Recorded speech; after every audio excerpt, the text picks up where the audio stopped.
Pagbasa gikan sa Santos nga Ebanghelyo sumala ni Juan. Mayaon ikaw, O Ginoo.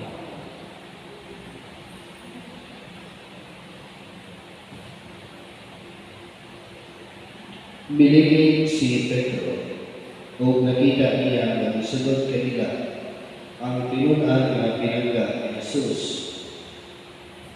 Siya kadto nagpauraray sa buhay ni Jesus sa ilang pagkakihapon ug nangutana, Ginoo, kinsa ba ang magbuhi kanina? Sa pagkakita ni Pedro kaniya, niingon siya kay Jesus, Ginoo, unsa may dakatan ni inyong tawhanan? Si Jesus mitubag, kung buot ko na siya magpabilig-bugit hangtod sa pagbalik, unsa may lawat nimo? Sunod lamang kanako. Busa bigay lang ang balita diha sa mga sumusunod ni Jesus nga dili mamatay ang maong tinunan. Apan wala rin sa Jesus na ang tinunan dili mamatay. Igo lamang siya ngayon. Kung buot ko na siya magpabilig-bugit hangtod sa pagbalik, unsa may lawat nimo? Kini siya mao ang tinunan nga nagmatuod ug nagsulat niini mga butana ug nasayon kami nga tinuod ang iyang gisulti. Daghan pa kayo ang utang na gibuhat ni Jesus. Ug kung gisulat pa ang tanan, nagtuo ako na ang tibuok kalibutan dili gayon paikot nga kasudlan sa mga sigla.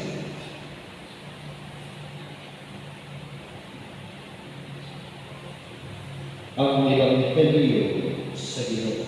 Dahil ikaw, Kristo.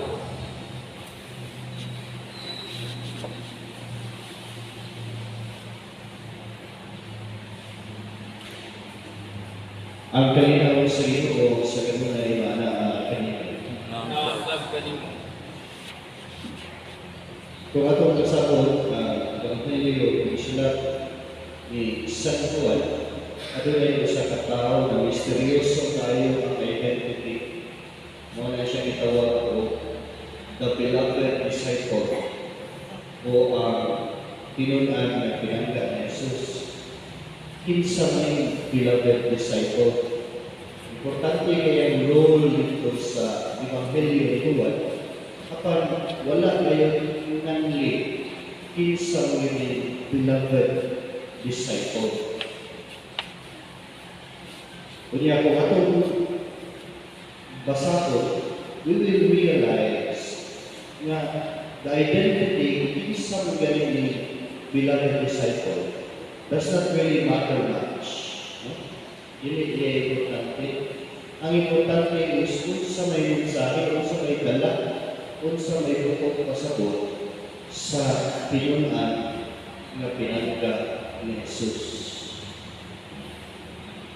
Kini ni Jesus una sa tanan tuwa siya sa Last Supper katapusan panihapon ni Jesus nagpauraray sa duhan ni Jesus kunya sa iyang gilansa sa Jesus sa krus ako sa dito ang tinunan na pinangga ni Jesus. Ikatulog, ang tinunan nga pinangga ni Jesus mausa ang nagtuo usa sa mga una nga gituo nga nabanhaw siya. Karon, another description of the beloved disciple is very beautiful. Unsa man? Nga siya ang nagsulat ni ining Ebanghelyo. Yung isang sulat, no? In the old times, panahon ni Jesus, panahon sa matinunan, writing is a form of handing over. Writing is not just sulat ka. It's a form of handing over, written handing over. It's written form of proclamation, paghatag sa pagtuo for further generations through writing. Mo bitaw, ikaw na description ni ay sa pinunan na pinanggal ni Jesus is a disciple who hands over the faith. Mo ang beloved disciple is not just katong pinunan nga nakastra. Nagtuo ni Jesus. The beloved disciple lastly is one who hands over the faith, who hands over ang experience niya, ang kasinatian niya ng Kristo. One of the theories kung kinsa may beloved disciple, it can be just a person to symbolize each and every believer. Ningon ang usa ka author na kaning beloved disciple can be any one of us na nagmahal o pinamahal ni Jesus. And therefore, what is important is for us to reflect kung kita ba tinuod ni tinunan nga gimahal ni Jesus. Na sinabi ba nato si Jesus? Mitumo ba ka sa iyang pagkabanhaw? O lastly, ato ba i-hand over ang atong experience ni Kristo? Did we hand over the faith in every little thing that we do while we are still alive? Mabitang valid kayo, as believer, valid kayo observation sa ibang tao, even sa ibang mga sekta nila, subtibusibbo niya, gawa subahan, way ginuwa niyang kinabugit. Ano man? Because wala niya tuwi ang iyang kasinatian sa Ginoo. And living our faith, our experience with Christ is one way of handing over the faith. Si Pope Francis, bitaw dito may simple niya, we don't need to be di na kailangan na yung kakipista, di na kailangan na yung pari, kita ba hand over sa itong kasinatian sa likod? Yan na pa siya. Very concrete example, ano ba? Usa ka lulu-lula o ramad na, nagituduan nila nilang anak, usapon, paghimok sa sign of the cross. Anak, bukan ang tuloy sa samahan, sa anak, sa Espiritu Santo. That's a simple way of handing over the faith. Pangutanan na, kita na natin. Are we worthy of being called the beloved disciple? Did we hand over the faith? Diha lang sa atong pamilya? Diha sa atong komunidad?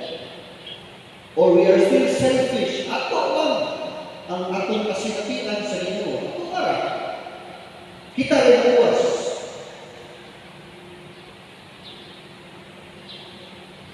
The church has been suffering for this selfish Christianity for almost how many years? Kaya ba ang imong kinabuhi sa Kristyano para sa problema lang?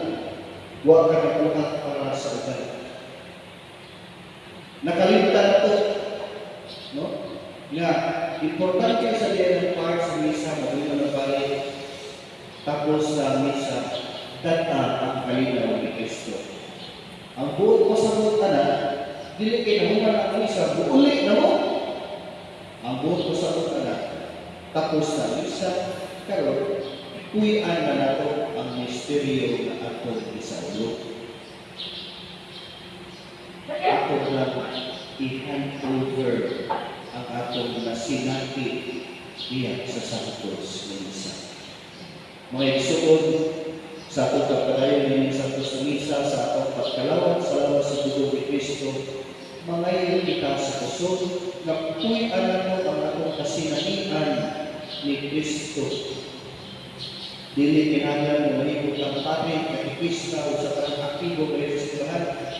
No? Aron lamang atong ipadaya, atong i-hand over ang atong pagtuo. Even in our families, in small gestures, atong lang mabuhat, atong mabuyan ang atong kasilatihan sa Ginoo. Karon sa ako ang ikaduha or the day before the last day of Easter, kaya ugma man ang last day sa Easter, ang pista sa Pentecostes. No? Niya sa unang pagbasa, ni-remind ta, nasama si Pablo, bisan pa na-priso siya, nagwali din siya sa pagtuo, nagpuyo din siya sa sinatian ni Kristo diya sa pinabuhi. Kita usap, ipadayo na ito ang iyang ibuhat. Kita ang magpagtuo ng Pablo sa karon ngayon. Sa karon, kita padayon sa pagwali. Kuya na ito ang atong pagtuo, ang atong kasilatian ni Kristo. Kaya kita na